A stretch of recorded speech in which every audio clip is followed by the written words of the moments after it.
Welcome to the Healing for Male Survivors podcast. This is a podcast for male survivors of sexual abuse and assault, whether as a child or as an adult. Know that you are not alone and the abuse was not your fault. My name is Mike Chapman. I'm a certified recovery life coach and also a survivor. Let's find hope and healing together. And welcome to the Healing for Male Survivors podcast. This is your host, Mike Chapman, part of Polar Life Consulting, and I have a live audience. If you ever like to join us live for future podcast episodes, you can learn all the details about joining us at polarlifeconsulting.com/live. Today with me, I have Mark Barber, Dr. Mark Barber, in fact, who is a survivor of childhood sexual abuse and trauma. A majority of his abuse occurred in the church. Curious to learn more about that. Mark began an earnest search towards wholeness 20 years ago. The healing journey has included battles with PTSD, anxiety, same-sex attraction, isolation, and working to have a healthy understanding of God, which I totally understand. He is currently a board-certified family physician. So, Dr. Mark. And he's working for the University of Texas. He's been married for 37 years, having 4 adult children and 6 grandchildren. Ooh, grandpa goals. I have 2 adult children and no grandchildren, but neither one are married. A little jealous, but that's okay. He is involved with multiple emotional healing organizations, including Brothers Road, Husband Material, and Edge Venture. And I was honored to work with Mark at the last Husband Material retreat for 2024, and was lovely to work hand in hand with him to help men find healing. He also has played keyboards and piano for worship teams since childhood. He is also an avid gardener. So, welcome, Mark Barber. And we're going to start this off like we do all other episodes with 4 questions. Now it's time for 4 questions, that part of the podcast when we get to know our guest a bit better by asking a few questions. Let's go. So, Mark, what is your favorite food memory? My favorite food memory is a pie my mom used to make, rhubarb custard. It was absolutely phenomenal. My mom was a great cook. Yes. Did you grow your own rhubarb? Because I know sometimes you can grow it wild. We did. This was in Michigan, so we grew our own rhubarb. Wow. Yeah. I remember in elementary school, there was a park in the back of the school, and yeah, there was the rhubarb growing like it was a weed on the edge, and we'd take it out and chew it, and it's like really sour and bitter, but it's like it was cool because it was rhubarb. But yeah, how interesting. And I'm sure it was made with lots of love. It was definitely lots of love and lots of sugar. Oh, of course. Well, with rhubarb, you kind of have to do that. So, what is your favorite Christmas or holiday memory? So, I grew up on a farm, a dairy farm. I had this amazing Christmas. I think I was like 7. My parents went all out and got me like every piece of toy farm implement I could want.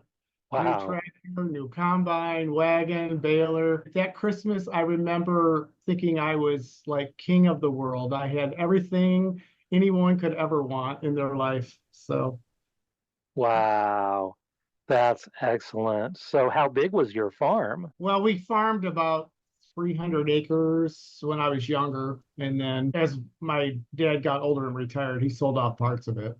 Wow. So, lots of farm animals, I'm assuming?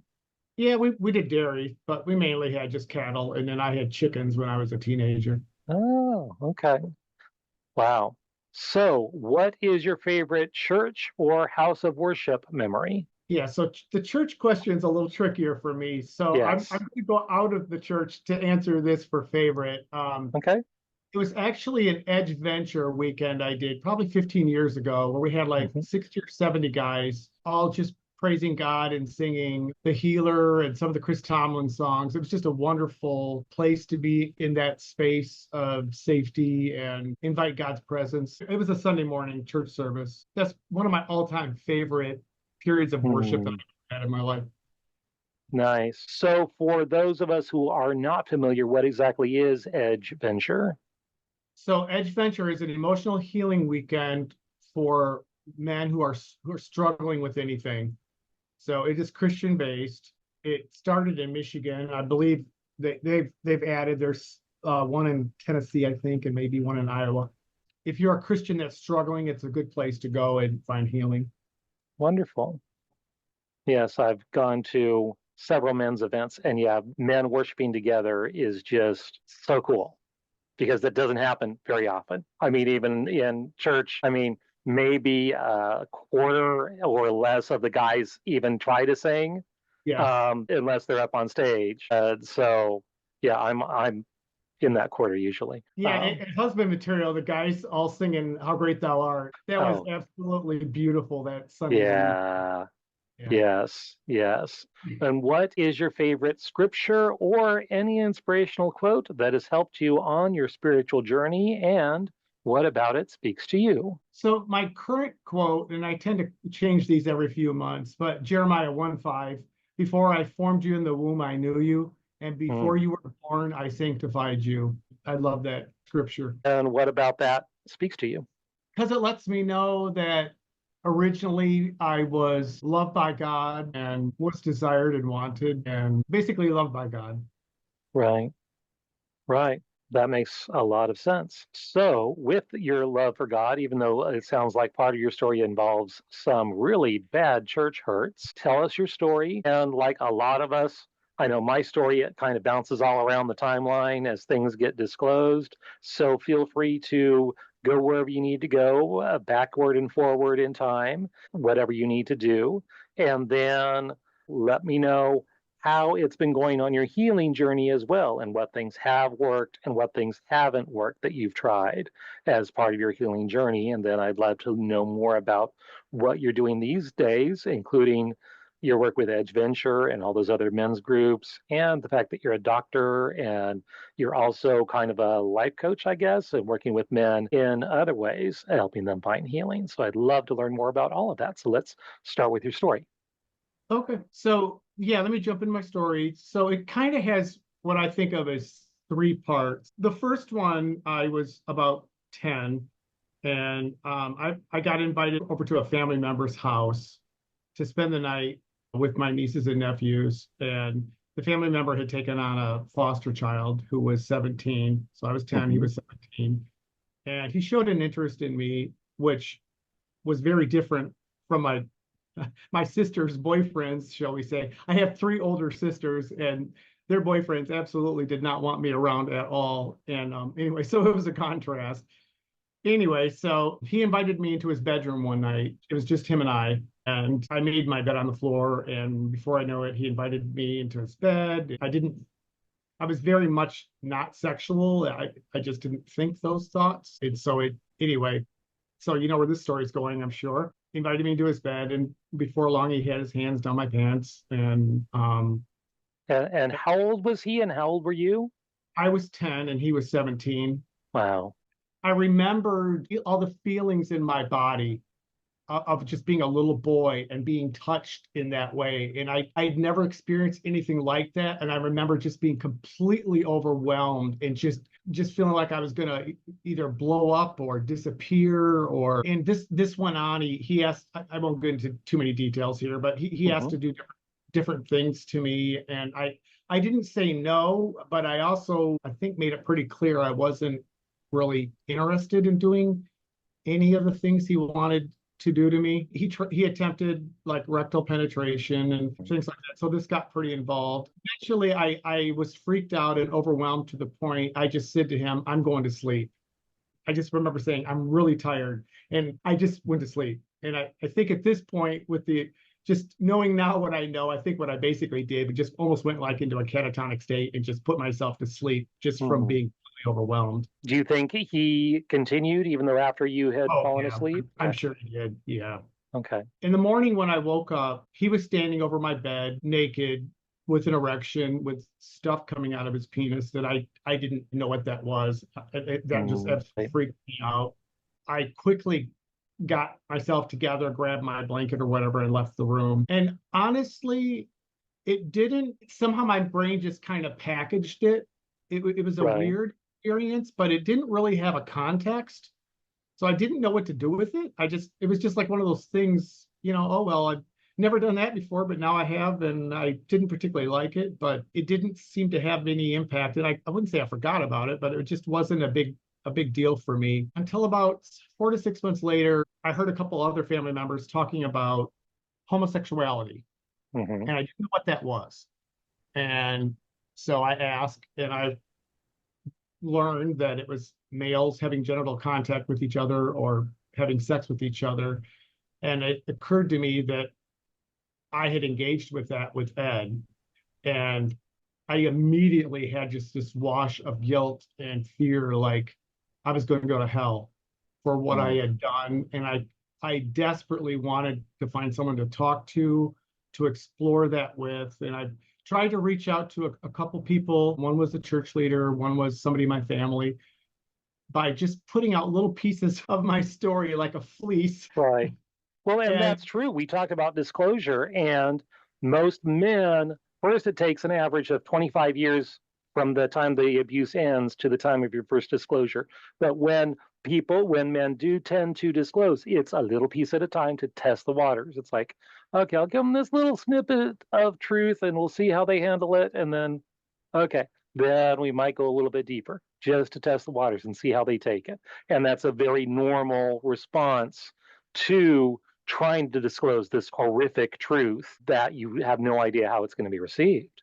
So, yes, please continue. exactly that, Mike, exactly Yeah. that. Unfortunately, even though the people I attempted to talk to were very good, wonderful people, it's not that. I didn't know what to say, how to say it, which of course I would have been probably about 11 at this time. So I kept searching. And so at this time, my mom and dad decided to go to different churches. My mom wanted to follow a real conservative branch of the holiness religion. My dad was a little Mm. more moderate, which most of us would consider my dad's religion to be a little more than normal. My mom was quite extreme. Anyway, at my mom's church, there was another youth leader who took an interest in me. He was not a Mm. pastor, a youth leader. He was also 17. At the time I was 11, and he showed an interest in me. He offered to pick me up after school a couple of times. So my mom or my family arranged that to happen. So after a couple of visits with him, I opened it just, I was like a dam bursting, and I just opened up everything that had happened between me and the first guy. Hmm. And he was very empathetic or empathic and feeling and kind and loving. And then he turned to me and said, well, if you want me to help you with this, I'm going to have to see your penis. And I Wow. remember thinking, well, this is really bizarre, but okay. Anyway, so there began that descent into hell, which is what it ended up being. I didn't know it, but he had a big history of sexually abusing multiple boys in the neighborhood, in church. So he had a method and he had experience and he knew what he was doing. He was very, very good at sexually abusing boys. So he began this mind educational program for me to learn that having an erection was a sin, a wet dream was a sin, noticing somebody that you're attracted to is a sin. And we began to have sessions together where he would pull down my pants and I would have my genitals hit by, he always carried a comb in his pocket. That was a common thing boys did in the 80s. Right. Yeah, I remember. I had one of those combs. Yeah. So he would pull my pants down, and this happened in the basement of the church frequently. I would basically do confession, and then I would have my genitals hit for confessing the sins that I just kind of talked about.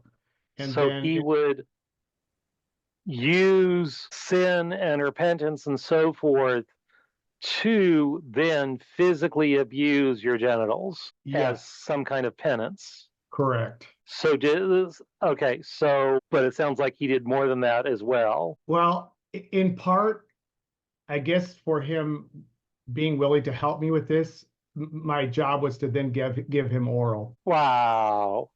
Okay, mind blown. So logically, that means he would have an erection. He would then have an ejaculation, but somehow he was immune from those sins Yeah, somehow. I mean, to an adult brain, this is absolutely crazy. To a Right. scared 11-year-old that thought they were going to die and go to hell every night, this was somewhat logical. Now, I figured it out. It's not like I stayed in a stupid Right. state, You but did grow up to become a doctor, so you've got some kind of sense in there. yes. So, yeah, so this happened, I don't know how many times. It was many dozens of times. It often happened in church. It went on a Wow. lot longer than I should have allowed it to happen. So that's I, part of the grooming. He used his spiritual position to groom you into thinking, well, I need to do this or I will go to hell. yes, he had some literature that he'd accumulated over time. He had like Oh, I'm books. sure he did. He probably Yeah, wrote some of it.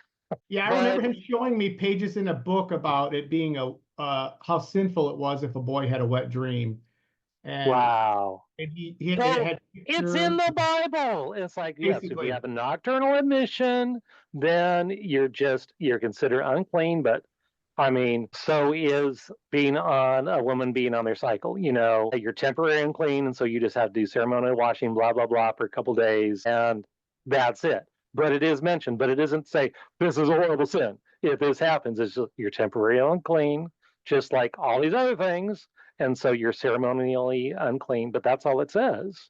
But to have someone use that position, and that's why clergy abuse, which includes church leaders who are not ordained, anyone in that leadership position, it's a double abuse where you're not only abused physically and sexually, but also spiritually.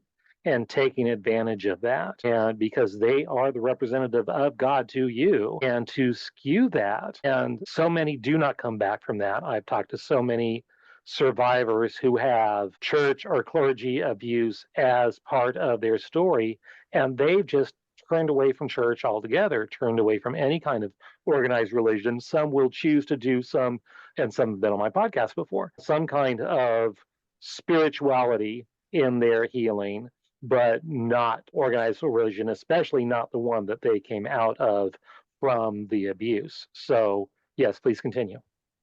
Right. So, yeah, Mike, one of the things that it's taken me actually a lot of years to sort out was when I was 11, he was God's representative, and the things he Right. did to me were from God.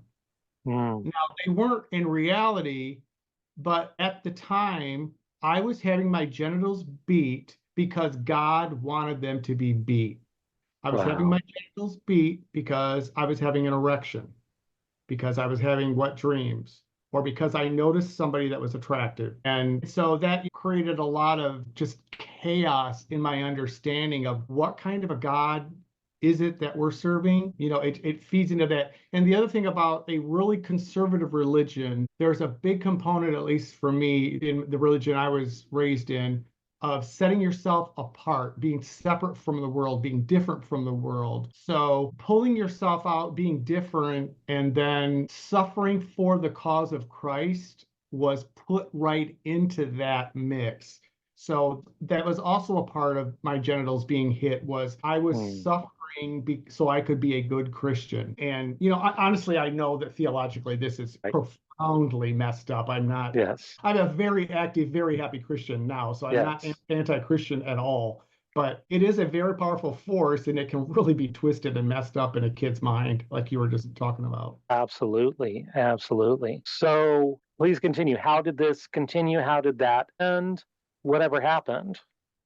So that's kind of like phase two was the situation with the church leader. I started to become quite jumpy, quite anxious, and I think quite a bit of that was the PTSD. I've Hmm. always been a high energy, anxious person anyway, but this just put it Right. into high gear.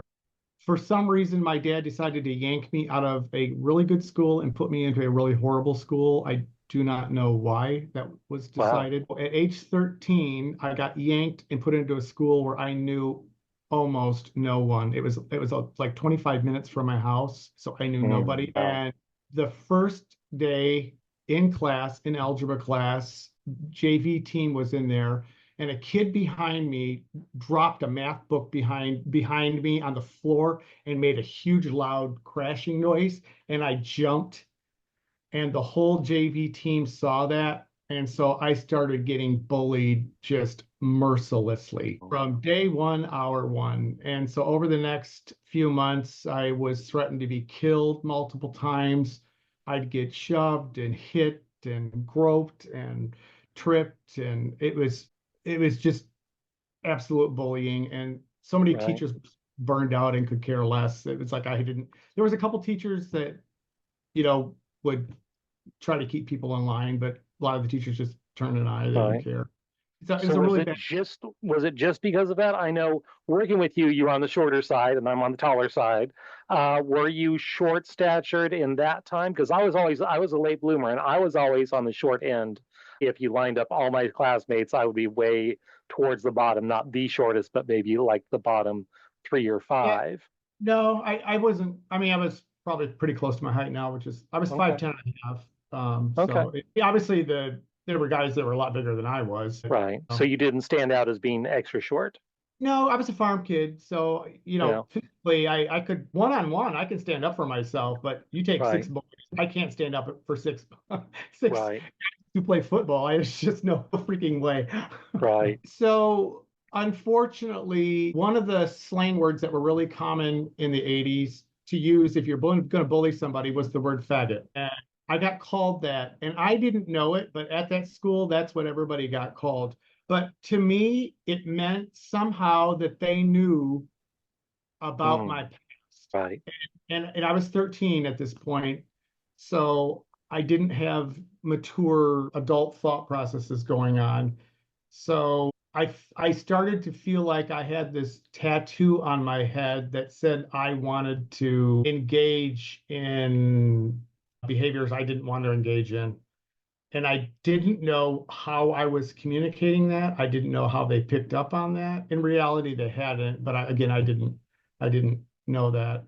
But so I began to be lots of shame, just feeling really defective. So the previous year in my good school, I was actually quite popular. I had a lot of friends. I was very well connected. I tend to be a really good student. So I had absolutely no shortage of friends. So I went from that to absolutely like the absolute bottom of the bottom in the new school. And of course, at least I couldn't go home and just tell my family, hey, I'm being brutalized at school and it's living hell. I tried to share a little bit, but anyway. So you did not disclose that to your parents. I did That not. okay. No, my parents knew none of this stuff until I was an adult. So Well, nobody in my family. I became incredibly depressed and withdrawn when I was 14, 15. Had bought a couple scalpels and I would sit on my bed at night with a scalpel and pray and try to ask God to help me to come up with one reason why I should live another day, or instead of slitting my carotid artery or my wrist. For some reason, I would usually find something to look forward to want to survive longer. When I got to 15 or so, I started having anger, which was not really allowed in my home growing up. And I started setting boundaries. I look at it now, it was very, very healthy anger. I started setting boundaries with the guy at church who was abusing me, saying no, saying what we were or were not going to do. but the abuse was continuing through this Yeah, time as well. yeah, yeah. What happened is as I went through all these experiences, I started to hate men. I hated masculinity on a certain level, Right. and my whole world of men collapsed into one. The one man who was abusing me at church. That was the Right. whole world of safe men in my life, outside of some family members. I have actually a really great family, so I'm not dissing on my family here. But I didn't have friends or companions that I felt like I was a part of. So my world really, really shrunk. And then the abuser at church, basically, when I started withdrawing from him, he was basically like, well, you're too old for me anyway. I'm going to dump you, and I want you to help recruit other kids for me. And it was this Wow. this deep awareness that just hit me like a ton of bricks that I was just absolutely being used. I had been abused, used, I was being thrown out. It was just this horrible realization that somebody I thought on a certain level had cared for me absolutely didn't at all. I was Right. just being Raw, used. yeah, raw meat. Yeah. Exactly. When I got to 11th grade, so I was 16, I was setting boundaries, taking care of myself, told my mom I was not going to go to that church anymore. I started going to my dad's church and got away from him. So my 11th and 12th grade started to I rebalanced. I had a girlfriend. So at this point, it had gone on for what, a good 6, 7 years with this guy? Yeah, 11 to even touching into 17 a little bit. Wow. So, And so if he started at 17, then he was what, 23, 24 by the time yeah, it ended? yeah, Wow. he was married and had kids by this time. Wow. So I love Janita Fisher's book, Healing the Fragmented Selves. It's an IFS book, but she talks in there about the going on with normal life part. Starting at 16, I really worked at going on with my normal life part. My grades suffered, by the way, when I was in the middle of this god awful period. I'm sure. So my grades went back up. I got in the honor society. I was doing good. I had got a girlfriend, was dating, had a car. I left for college at 17, and again, I was pretty good in school, so I went to a Christian college, had a really good experience there. Was dating. I had friends there. I seemed to fit in. The awkwardness or whatever from high school was gone. I was still incredibly isolated and alone, though. I was very uncomfortable and felt very unsafe to be in a college dorm with a bunch of guys. Oh, yeah, I'm sure. I could not settle into that as being safe. So I constantly kept my guard up, constantly didn't share anything that I thought might come back to haunt me in any possible way. Dated some girls, met my future wife, fell in love, we got married. And of course, I did premarital counseling and I told somebody about my past and was told, just get married and it'll all go away. Of course it will. Yes, marriage, and that you won't have any stress in your life, and all your sexual problems will suddenly disappear. That's Yes, right. Yes. doesn't happen that way. And then, of course, Mike, when you're told that stuff and it doesn't work, it was my fault. I was Of course. more screwed up because A, I was so messed up, God couldn't even take it all away. And B, if I knew what I was doing in the marriage, I wouldn't have any problems because that's what the preacher told me. Right. So many well-meaning individuals, spiritual individuals giving crap advice, and I've heard crap advice myself. It's like, no, no. Yeah, but obviously you were able to get past that. So you disclosed to this marriage counselor person. Was that your first disclosure ever about what had happened? Yeah, and that was only a partial. I probably just told him I was sexually abused and didn't go into much Right. detail. Um, and again, I mean, he was a good guy. It's no shade on him. And how old were you at this point? So I'd have been like 20. Okay. And then I did try to see a therapist, but Mhm. I didn't have any money. And so it was just people that were more into crisis management, and I wasn't really suicidal. So I just got kind of the 20-minute talk and told to let Right. them suicidal kind of thing. But so I was a couple years into marriage and I became really depressed. Really, I was suicidal. And I kind of made a decision. I was gonna apply to medical school and I was either gonna get in or I was gonna commit suicide. That was my career path juncture. Wow. And I applied to medical school and I got in. So I had kind of 8 wonderful years because I just shut off everything. I packaged everything up, put it in a box, became a robot and just studied really hard. And in medical school, you are really, really rewarded for that behavior. Right. Not emotional, just being a walking computer or a walking Spock. You really get a lot of accolades for doing that. So that's Yeah. what I did. Interesting. I chose similar career with the interpreting, where, yeah, you put your own personality aside and you serve these two individuals that you're, or whoever, sometimes multiple people that you're working with, and you are as neutral as possible. You remove your own self and put it to the side so you don't have to feel. You just use these other people's words and you go from language A to language B. And yeah, you're a robot. And yeah, you devote your life and your attention to it and you're rewarded for it. And then you become this wonderful interpreter. But yeah, it's not horribly healthy at all. No. Yeah, and it My takes, poor wife noticed that it wasn't healthy also.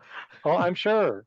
I'm She, sure. she Likewise. Yeah. she did not want to be married to Spock. So anyway, she had to endure those painful years when I was completely emotionally gone. But so I So, got out of well, training. By then I'm in my late 20s, and just horror hit me that as I started to have time to reflect and think and feel and be again, and just right. working, instead of working 110 hours a week, I was working 50, 60, and I had time to think and feel. And that was really uncomfortable. Right. So, and then it took me a few years to kind of get my bearings, but that's when I really said, okay, if I'm going to stay alive, I've got to figure out a pathway to do some healing. I'm going to have to reach out and get some help and get some therapy. And Right. So, at what point did you finally disclose what had happened to your wife? so my wife and I were best friends before we got married, Right. before we started dating, I should say. So we had shared each other's stories. So my wife, within like just a few weeks or a month or two of knowing me, she knew all my crap, or a lot of it anyway.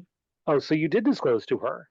Yes. So her and I shared each other. She's also been through some rough things. And Okay. so we kind of we developed a really, really close bonding, intimate friendship just on sharing stories. We go on walks together on campus, and we were both dating other people. So it wasn't that. It was just Right. But you it just became friends. Yeah. friendship. Yeah. And Yeah. I had a so lot of female friends in college too. Yeah. That was very common. Yeah. yeah, so my wife never had to go through like any kind of traumatic disclosure, or because she knew what she was Right. getting into when she married me. Right. How did that go when you first told her as friends what had happened? What was her response? Well, I think because we were just friends getting to know each other, we were really able to just do what I know now to do, and that's just be loving, accepting, tolerant, curious, non-judgmental. Because we weren't like married or raising kids together or something, she didn't have a need for me to be other than what I was. So it really allowed for a safe place for us just to open up and share what our struggles and fears and pains were. So Right. Now, going back to this youth leader person, did you ever disclose to church leadership what happened? I did Did a you couple ever? of years Hmm. after I was married. I somehow I got wind that he was abusing a couple other kids in the community. And I don't remember now, but somebody called me and kind of wanted me to intervene. So I came home. I told my parents what had happened, because I was not living at home anymore. I was married. Right. Then called a church meeting, and it was the abuser and then his dad and a couple church leaders. And he admitted, I only shared like 10% of what happened, but Right. um, he admitted it. I mean, he was kind of caught red-handed, so it was like, um, anyway, that actually ended up in some pain in my life a little bit, in that Mm. the blowback from some of the other church people were, well, you're equally guilty for this because you did it too. And Victim I blaming is yeah, common. and it was like I never tried to pretend I was innocent of anything, but anybody who said that to me did not have any clue the depth of what had happened to me or the ages it had happened. And it's like, before you say stuff, you really should make sure you know what you're talking about. Anyways, Right. frustration and anger, just it does Mm. make me mindful as a church member to, at least I try to be, before you pass judgment or make statements flippantly, be really careful that you know what you're talking about. But Right. anyway, So, what were your parents' responses, especially your mother, because that was her church for a long time? yeah, I mean, it was devastating to my mom. Absolutely Right. devastating. I remember her crying for weeks, but you know, my Right. dad was the World War II generation, and I tried to talk to him a little bit, and he just couldn't talk to me on any kind of personal or emotional level. It was just like, well, that's too bad that happened, and let's move on. Literally, that's kind of what he said. So, Right. Wow. So you have gone through the disclosure process. You've been married for several years. So sounds like you started to also look into healing from a lot of this stuff. So what kind of things did you go through to further your healing journey? so initially, I did the classic therapy route. I really struggled to find a therapist I could be comfortable with. During my suicidal feelings before med school, I had tried to talk with a therapist who kind of really wounded me. Hmm. It was a female, and she was like, "Well, when you were being sexually abused, did you get erect?" And I'm like, "Well, yeah." Well, then you must have enjoyed it, so you must be gay. Wow. Oh my Well, gosh. and so that really stuck deep within me. Right. Yeah. So it made me really uncomfortable feeling safe with a therapist again. But anyway, he was a good therapist, and I did the piecemeal of the story. Right. And of course, a lot of the Yeah. story we never actually went down into. So Hmm. therapy was limited for me. I didn't really start getting great healing until I started being able to do experiential weekends with groups of men where I could feel safe. My first one was New Warriors or Mankind Project, and we had small groups, and there was a couple of men that we were always there every week. We did small group together, and we had time to open up and share whatever we were struggling with. And over the course of a year or two, those guys got to know everything about my story. And this was not a Christian thing, but I was able to be in the presence of other adult men and feel safe and feel heard and feel loved and Right. feel like I wasn't defective, like I wasn't a screw up, um, you know, unshamed. So that was the place where I kind of fell in love with experiential weekends and Hmm. decided then and there this was something I wanted to do in my life.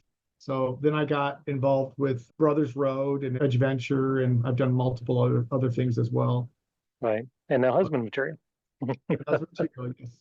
And nobleman. Yeah, the list is quite long. I've Right. been blessed to be able to do lots of different things, and I've got to learn how to do psychodrama, which Right. I did that in part to learn how to do my own work, but I really enjoy doing it. I really enjoy getting into other men's pain and stories and help them.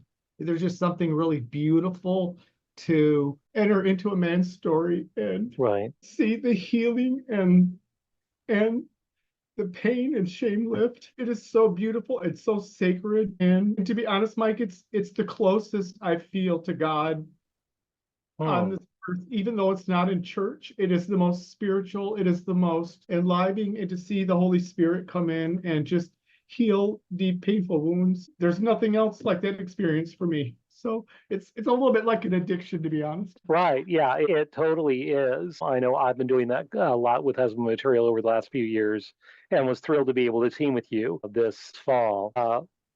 And yeah, it's a profound experience helping men heal. And I know I went on Marked Men for Christ, which is similar to Adventure. They did that to me, especially the releasing anger thing, which is what we both worked through. Getting to my station, I was first in line and just poured out all this anger that I knew I was holding in and had a huge release. And I called the family member who abused me every name in the book and just poured it out and just loud. And I was first in line, and then all these men behind me. It's like, well, dang, he went there, didn't he? Knowing how healing that was for me, and to be able to bring that to other men, yeah, it's just fabulous, but I like how you describe it. It's like this spiritual, heavenly experience, and you really feel God's presence and the work of the Holy Spirit in these sessions with men for sure. So it sounds like you doing that It's like this vicarious healing. Instead of vicarious trauma, it's vicarious healing by helping other men heal and get through their stuff that kind of helps you with your own. To me, there's like a redeeming quality a little bit. It's like I can take the pain that I experienced and help make a positive out of it. Right. And Right. I was going to share my first weekend I did with the New Warriors, and I did a massive anger piece. Uh-huh. And in my life, I had never used four-letter words, like literally, like never. Right. And I Ditto. I shoved three adult men. One of them was like 260 pounds. They were holding a mattress, and I shoved them all across the room. I was so angry, Wow. but it was such a Yes. catharsis. And of course, when you're done with that level of intense anger, you just collapse in a puddle of tears. But Right. Yeah. Yeah. Yeah. Thankfully, well, I did not trust myself to, because I'm kind of big, to not hurt someone on the other end. So yeah, my station was nice and safe, where it was a whole bunch of gym mats piled up, and then a few piled up in front of the pile, and then I kneeled down on the short pile, and then it was a tennis racket, and I could just go to town on my knees, nice padding, which my old body appreciated, and would go to town on this huge pile of mattresses with barely the edge of the tennis racket, and just going to town on that thing. Yeah, just releasing, and yeah, every name I could think of. And yeah, it was so freeing for sure. Healing weekends, check. Yeah, those have been helpful for me as well. What other things have you? Well, it sounds like yeah, therapy wasn't a huge hit for you. Have you done any other attempts at working on your own issues, your own healing? so I've had good therapists, but one of the struggles I have had, and I've really just in actually this year, I've really started to understand what I did to slow down my own healing was I was not open and authentic with my therapists enough Right, to go into my story. What exactly happened to me? What were the stories I took on? What were the messages? Going over and over those with excruciating detail. My personality, maybe I needed to have done that. right, And instead, I would be with a therapist and I'd be like, well, I'm representing God here, and I don't want him to think these kinds of things happen in churches. So I'm not going to share this and part of my story and that part of my story. Well, when I did that, I just took my own healing away from myself. right. Exactly. I know I just released an episode on ACEs, adverse childhood experiences, and someone who was an expert on ACEs shared at some kind of conference recently, and someone in the audience came up and she said, "Okay, it's a test, and it's points 1 to 10 on how many specific adverse childhood experiences you've had, and it was a study. Go watch the episode. I explained the whole thing, but it's a scale of 1 to 10. 10 means you've had 10 different types of really severe traumas in your life, and she had a 9. It's like, okay, how, if you have a really high score on this, what can I do to counteract the effects? And part of the study is all of these social, physical, emotional, mental effects that having several extreme childhood experiences has on you. And it's profound statistic wise, all these huge things. How can I lessen the effects of all these traumatic experiences? And his answer was autobiographical journaling, telling your story, getting it out, however that is, whether it's with another person, writing it out, sharing on a podcast like we're doing right now. All these things are so tremendously healing, getting it out. So, all those pieces in your head about those things that you felt you could not disclose, it's like that stuff festers inside of you. For those of us with repressed memories, I mean, it's still there, and we have to figure out how to get that out and tell our stories so we can heal. And that's one of the most healing things you can do when you've had a whole bunch of traumatic experiences is tell your story. So I want to remind our audience members who are joining with us live that if you have any questions for Mark, you can put them in the chat. And a reminder, you can be as anonymous as you would like. We will only say your name if you manually type it in with your question. So please continue. What else have you done on your healing journey? So I totally agree with the journaling, and I heard that over and over again, but it took me a lot of years before I started doing it. Right. And now I frequently will journal 20 to 30 minutes a day. Hmm. Not necessarily about my past, but whatever is up for me. It is a very powerful tool. And if people are telling themselves they don't have time, yes, they do. And Right. they can't say I can't afford to journal because anybody can afford a free app on their phone or their computer, or they can buy a ream of paper. It Right. really is an easy thing. So there's a book, I kind of what you were going off. Henry Crystal wrote a book called Integration and Self-Healing, and he's like the godfather of PTSD. He's a very Oh, well-known. wow. He was in the concentration camp as a little boy in Oh, my Nazi, goodness. and so he got out. And anyway, he's got some really good points in the book. Whatever thoughts, memories, things come into your mind, you need to pay attention to those and spend time thinking about what they have to say to you, what emotions are involved with them. I often hear trauma survivors are like, well, I've been over this story 7 times, I'm tired of it. It's like, no, if parts of your story are popping into your mind or into your dreams, pay attention to those. Go Hmm. talk to somebody about it, share. I don't care if you shared it 15 times. Things that pop into your head, they're doing that because they have something else they want to say to you. Yes, I know when 2019 I started really digging into my own healing and got on Male Survivor, which is a wonderful forum for male Yeah. survivors of abuse, and started telling my story there. You can go on anonymously, they recommend it because it's very public, very open, and very Googleable. And so they stress anonymity. And I was just able to pour out my heart in a safe place, knowing my name wasn't attached. So I could just pour out. And because it's a forum, you not only have this wonderful safe place you can pour it out and get it out, you get feedback. And so many other people who have been there, they've got thousands of men.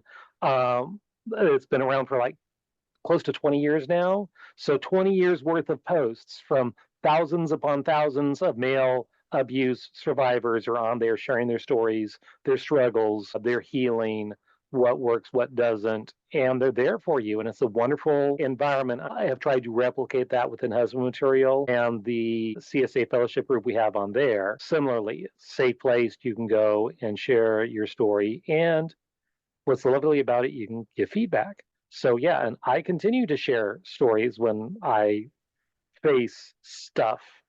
I share on there, and it's been so healing to know it's a safe place, but then other men can hear it too and go, wow, just share space with you and also give you support, give you feedback if you're requesting that. And it's a wonderful part of my healing was doing that. And you find out facts and it's like, oh, well, you probably have PTSD. Really? What does that look like? And so they share resources. So it's like, oh, okay. And you learn so much more having this group who can support you and then also educate you, sharing their wealth of experience and knowledge as they've gone on the healing journey. And that's part of the healing is bringing others along with you and sharing what you've learned on your healing journey. And another goal of this podcast for sure. So, anything else in your healing journey? I think maybe the final thing I'd put a plug in here for is I was really isolated and alone. And the story I told myself is I didn't know how to be a friend. And so I didn't have close friends, and I didn't want to take the risk of the friends I did have in sharing from deep Right, within me, because then I was afraid I'd put that friendship in jeopardy. But learning to trust and realizing that as I share deeply from myself, most people tend to do the same. And your friendships get richer, deeper, and they're just much, much more fulfilling. So for my journey, having a group of male friends has been really, really important, not to mention just flat out fun and enjoyable, just right. adds quality of life in immense ways. I don't think you can really do this kind of work alone. You need kind of the story I tell myself is I was damaged in community and I need community to heal. So Absolutely. Absolutely. Yes, I've heard that as well.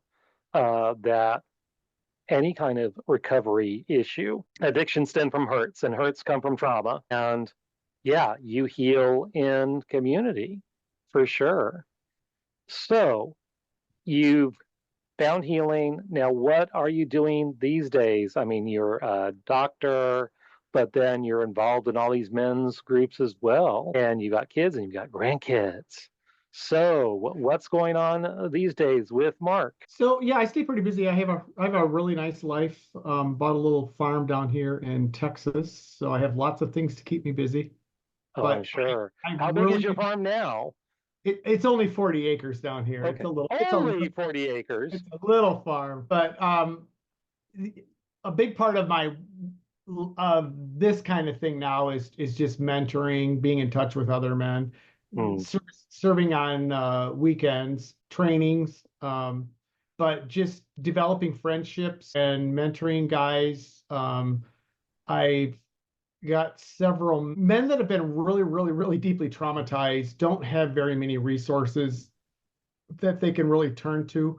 And so I've acquired some guys I work with that have had just unbelievable amounts of trauma acted onto their body and right, onto the genitals. And it feels really good to even have friendships with those kinds of people just because it's a place where everybody's comfortable talking about the ramifications of that level of trauma. right, That right. type of trauma maybe is a better word. Yeah. But Speaking of which, you went through a lot of physical stuff with that church leader person. Any kind of long-term damage down there from no, all of the stuff he did? had kids just fine. Yeah, that's true. That's true. Though there's other ways. And any issues like with your wife or anything, or just the memories? I know that they say the marital bed, and yeah, totally. Thoughts always creep in from prior stuff. Yeah, oh gosh, yes. I mean, I had Yeah. many layers of issues to work with. So, I mean, and I'll keep this superficial here, but one of the issues was learning that my genitals were like a curse from God, like they needed to be punished and Oh, obliterated.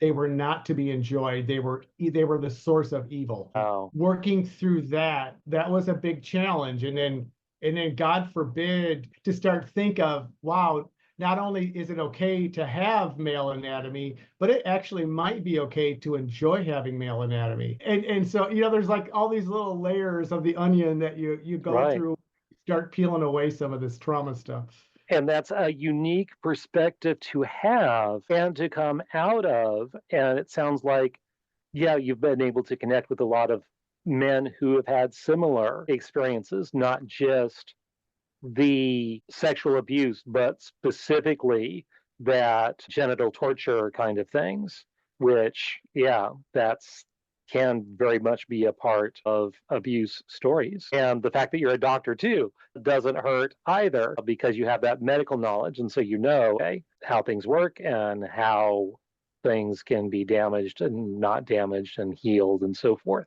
So, yeah, that's wonderful. You're in a very unique position to have the knowledge mixed with the experience that you have. So you're uniquely qualified to work with a whole bunch of men with a whole bunch of hurts. Yeah, and it is sad. I've worked with men that can't conceive that it is okay to have a penis.